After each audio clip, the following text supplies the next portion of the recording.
بسم اللہ الرحمن الرحیم الحمدللہ رب العالمین والصلاة والسلام علی سید الانبیاء والمرسلین۔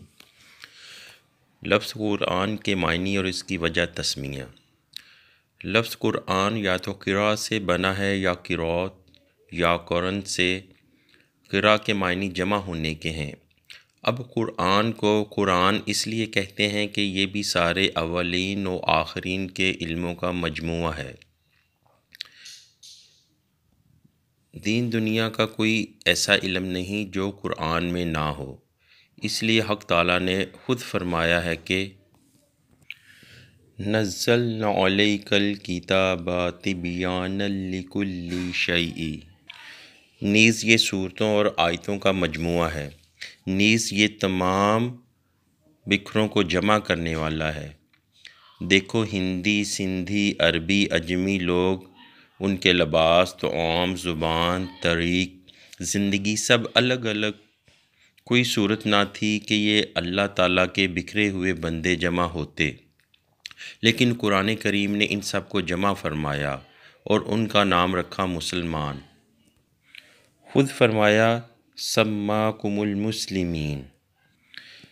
جیسے کہ شہد مختلف باغوں کے رنگ برنگ پھولوں کا رس ہے، مگر اب ان سب رسوں کے مجموعہ کا نام شہد ہے۔ اسی طرح مختلف ملکوں، مختلف زبانوں کے لوگ ہیں، مگر اب ان کا نام ہے مسلمان۔ تو گویا یہ کتاب اللہ کے بندوں کو جمع فرمانے والی ہے۔ اسی طرح زندوں اور مردوں میں بظاہر کوئی علاقہ باقی نہ رہا تھا، لیکن اس قرآن عظیم نے ان کو بھی خوب جمع فرمایا کہ مردے مسلمان زندوں سے فیض لینے لگے کہ اسی قرآن سے ان پر ایصال ثواب وغیرہ کیا جاتا ہے، اور زندے وفات شدہ لوگوں سے کہ وہ حضرات اسی قرآن کی برکت سے ولی قطب غوث بنے اور ان کا فیض بعد وفات جاری ہوا۔ انشاءاللہ اس کی بحث وَإِيَّاكَ نَسْتَعِينُ میں آئے گی۔ اور اگر یہ قرأت سے بنا ہے تو اس کے معنی ہے پڑھی ہوئی چیز، تو اب اس کو قرآن اس لیے کہتے ہیں کہ اور انبیاء کرام کو کتابیں یا صحیفے حق تعالیٰ کی طرف سے لکھے ہوئے عطا فرمائے گئے، لیکن قرآن کریم پڑھا ہوا اترا۔ اسی طرح جبریل امین حاضر ہوتے اور پڑھ کر سنا جاتے، اور یقیناً پڑھا ہوا نازل ہونا لکھے ہوئے نازل ہونے سے افضل ہے۔ نیز جس قدر قرآن کریم پڑھا گیا اور پڑھایا جاتا ہے، اس قدر کوئی دینی اور دنیاوی کتاب دنیا میں نہ پڑھی گئی، کیونکہ جو آدمی کوئی کتاب بناتا ہے وہ تھوڑے سے لوگوں کے پاس پہنچتی ہے اور وہ بھی ایک آدھ دفعہ پڑھتے ہیں، پھر کچھ زمانہ بعد ختم ہو جاتی ہے۔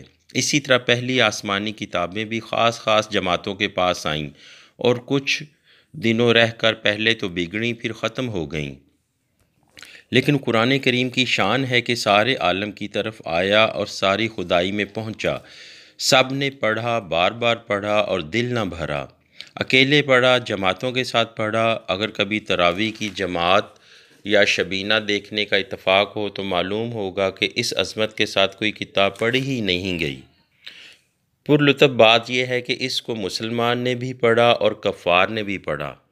اگر یہ قرن سے بنا ہے تو قرن کے معنی ہے ملنا اور ساتھ رہنا۔ اب اس کو قرآن اس لیے کہتے ہیں کہ حق اور ہدایت اس کے ساتھ ہے، نیز اس کی صورتیں اور آیتیں ہر ایک بعض کے ساتھ ہیں، کوئی کسی کی مخالف نہیں۔ نیز اس میں عقائد اور اعمال میں اخلاق، سیاسیات، عبادات، معاملات تمام ایک ساتھ جمع ہیں۔ نیز یہ مسلمان کے ہر وقت ساتھ رہتا ہے، دل کے ساتھ، خیال کے ساتھ، ظاہری اعضاء کے ساتھ اور باطنی عضو کے ساتھ دل میں پہنچا۔ اس کو مسلمان بنایا، ہاتھ، پاؤں، ناک، کان وغیرہ کو حرام کاموں سے روک کر حلال میں مشغول کر دیا، غرض کے سر سے لے کر پاؤں تک کے ہر عضو پر اپنا رنگ جما دیا۔ پھر زندگی میں ہر حالت میں ساتھ، بچپن میں ساتھ، جوانی میں ساتھ، بڑھاپے میں ساتھ، پھر ہر جگہ ساتھ، تخت پر ساتھ، تختے پر ساتھ، گھر میں ساتھ، مسجد میں ساتھ، آبادی میں ساتھ، غرض کے ہر حال میں ساتھ، پھر مرتے وقت ساتھ کے پڑھتے اور سنتے ہوئے مرے، پھر قبر میں بھی ساتھ۔